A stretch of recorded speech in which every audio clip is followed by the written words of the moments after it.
বিরুদ্ধে এমন কটাক্ষপূর্ণ, এমন অবমাননাপূর্ণ কোন প্রস্তাবনা ফ্যাসিবাদী স্বৈরাচারী শেখ হাসিনা ভারতের লেসপেন্সারও কোনোদিন করতে পারে নাই। বর্তমান বাংলাদেশের 5ই আগস্টের বিপ্লবের রক্তের উপর বসে এই প্রস্তাবনার এক চুল পরিমাণ যদি বাস্তবায়ন করতে হয়, আমাদের লাশের উপর দিয়ে করতে হবে।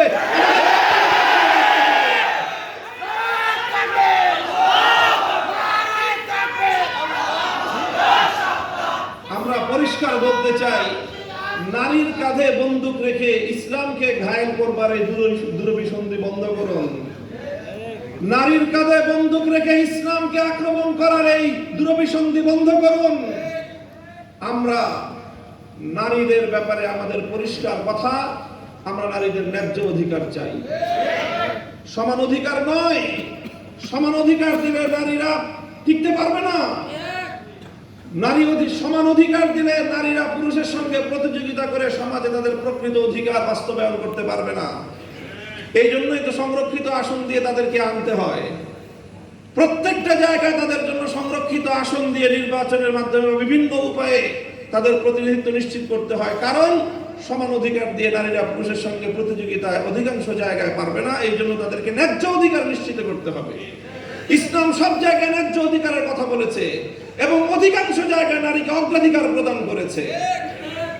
আমরা বলি ইসলাম প্রদত্ত নারীদের জন্য অগ্রাধিকার, এবং সেটাই সকল ক্ষেত্রে বাস্তবায়িত হবে ন্যায্য অধিকারের বাস্তবায়নের মাধ্যমে। কাজেই পরিষ্কার আমাদের কথা, নারীর ন্যায্য অধিকার নিশ্চিত করেন। নারীদেরকে পতিতাবৃত্তির দিকে ঠেলে দিয়ে মাতৃ সমাজের কলঙ্ক ঘটাবেন।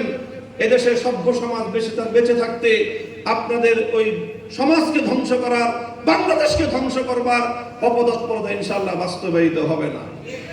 আমি আমার বক্তব্য এখানেই শেষ করছি। আবার বলছি, বর্তমান সরকারকে দেখেন, আমরা 16 বছর যুদ্ধ করেছি, আমরা ক্লান্ত।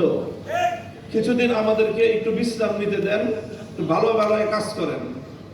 যদি যুদ্ধ করার অত সাহস, অতই যদি আপনাদের শখ জাগে, মনে রাখবেন, আমি পরিষ্কার বলি, যদি আল্লাহর কোরআনের এই সকল বিধানের মর্যাদাগুলোকে রক্ষা করার জন্য যুদ্ধ করতে হয়, আমরা যুদ্ধই করব।